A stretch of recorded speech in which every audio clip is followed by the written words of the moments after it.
एक समय की बात है, भगवान विष्णु का विवाह निश्चित हुआ। इस शुभ अवसर पर सभी देवताओं को न्योता भेजा गया। सभी देवता अपनी अपनी पत्नियों सहित विवाह में उपस्थित होने आ गए, लेकिन भगवान गणेश को विशेष निमंत्रण नहीं दिया गया। जब देवताओं ने देखा कि गणेश जी विवाह में नहीं आए तो उन्होंने भगवान विष्णु से प्रश्न किया, प्रभु, आपने गणेश जी को क्यों नहीं बुलाया?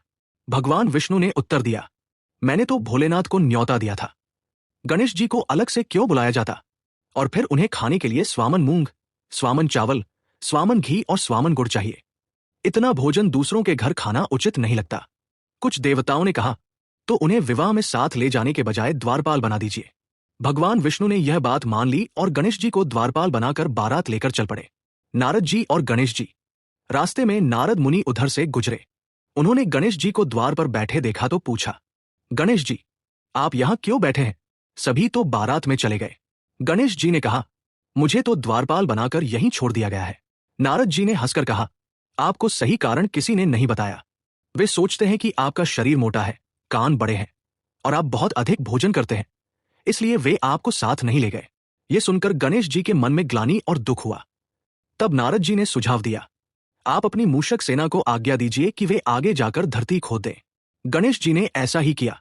मूषक सेना ने धरती में सुराख कर दिए। फलस्वरूप बारात की गाड़ियां गड्ढों में धंस गई। बहुत कोशिश करने पर भी वे निकल न सकी, बल्कि टूटने लगी। विघ्न का कारण। तभी नारद जी वहां पहुंचे और बोले, आपने विघ्नहर्ता गणेश जी को साथ नहीं लिया, इसलिए यह विघ्न आया है। जब तक गणेश जी को मानकर नहीं बुलाया जाएगा, विवाह संपन्न नहीं होगा। सब देवताओं को अपनी भूल का एहसास हुआ। भगवान शंकर ने अपने सेवक नंदी को भेजा कि वे गणेश जी को लेकर आए। किसान और खटी। नंदी जी गणेश जी के पास पहुंचे और उन्हें साथ लेकर चले। रास्ते में एक किसान काम कर रहा था। नंदी ने उससे कहा, यहां गाड़ियों के पहिए धंस गए हैं, क्या तुम इन्हें ठीक कर सकते हो? किसान ने मन ही मन गणेश जी का स्मरण किया और पहियों को सीधा कर दिया। उसने कहा, हम जैसे साधारण मनुष्य भी गणेश जी को पहले मानते हैं और फिर काम करते हैं, और आप सब देवता होकर ही विघ्नहर्ता को छोड़ आए। ये कैसी भूल है? देवताओं को और भी पश्चाताप हुआ। गणेश जी का विवाह।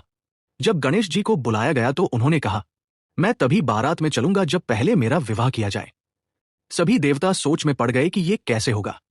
तभी वहां से विश्वकर्मा की 2 कन्याएं रिद्धि और सिद्धि में जा रही थी। भगवान विष्णु ने उनसे गणेश जी के विवाह का प्रस्ताव रखा।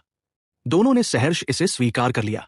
इस प्रकार पहले गणेश जी का विवाह रिद्धि और सिद्धि के साथ संपन्न हुआ और उसके पश्चात भगवान विष्णु और माता लक्ष्मी का विवाह संपन्न हुआ। तभी से परंपरा बन गई कि किसी भी विवाह या शुभ कार्य में सबसे पहले विघ्नहर्ता गणेश